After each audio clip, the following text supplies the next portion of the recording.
Zalim Xitoyning asosliq nishoniga aylangan Uyg'ur bolalarining milliy kimligidan yiroqlashtirish va xitoylashtirish markazlarida qanday zulm ko'rilayotganligini aks ettiradigan yangi sin va rasmlar o'tirg'a chiqdi.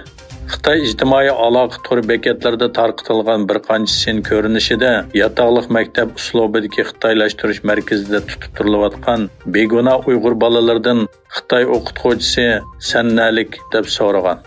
O so'rgan savolga bergan javobi sistemalik irqiy qirg'inchilikning oxirgi nuqtasini oshkorladi.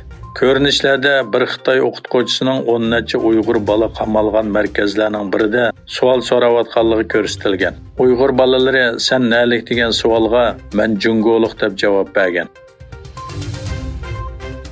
Xitoy xalqaro jamiyatni aldash tashviqotini kuchaytirish bilan birga Sharq Turkiston xalqini izchil turda majburiy emgakka selayotgan bo'lib, lager shoidi Zumrat Davud o'rtoqlashgan sillarda oshkorlanishicha, Xitoy Sharq Turkiston xalqini intayin tuvan ish haqqi bilan majburiy emgakka selish jinoyatini izchil davomlashtirgan. Tarqalgan sinning birida Xitoyning BHJIO beliqchilik saymonlari shirkatining Sharq Turkistondagi tarmoqida majburiy emgakka selinayotgan yuzlagan Uyg'ur ayollarning radlik turg'izilib, Xitoyning atalmish davlat she'rini xitoycha o'qishga majburlanganligi ko'rsatilgan.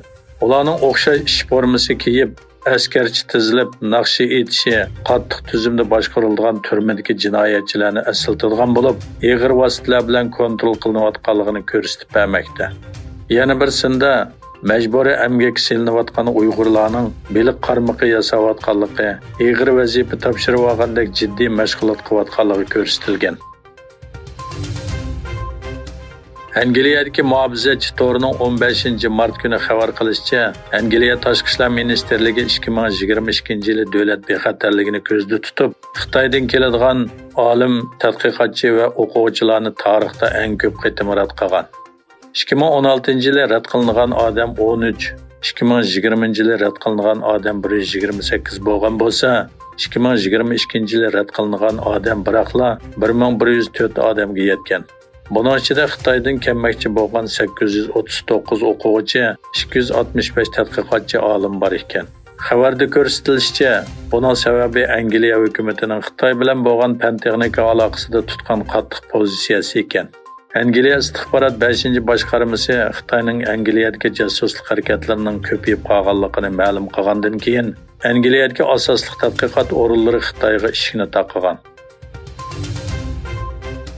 Xitoy, Iran va Rossiyaning Oman qo'ltig'ida boshlangan va 5 kun davomlashishi planlangan birlashma dengiz manevri davomlashmoqda.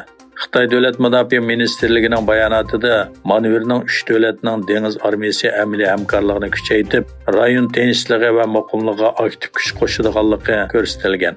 Bayonotda manevrning Hind okeanining Fors qo'ltig'iga tutishadigan hamda Iran, Pokiston, Oman va Arab Birlashma Xalifaligining dengiz qirg'oqlariga joylashgan rayonda ilib berilayotganligi bayon qilingan. Koreya taratqullarining xabariga qaraganda, Shimoliy Koreya Yaponiya dengizi tarafga yirik musofirlik ballistik boshqariladigan bomba qo'yib bergan. Koreya bosh shtabi uzun muddatlik ballistik boshqariladigan bombaning shu yer vaqti 7 dan 10 minutda poytaxt Pyongyangga yaqin Sunan rayonidan qo'yib berilganligini e'lon qildi. Yaponiya Davlat Mudofaa Ministrligi havoda 1000 kilometr yo'l yurgan boshqariladigan bombaning 6 kilometr egizlikka yetib, shu yer vaqti 20 dan 8 minut o'tganda Yaponiyaning maxsus iqtisodiy rayonining sirtiga tushib ketganligini dalilladi.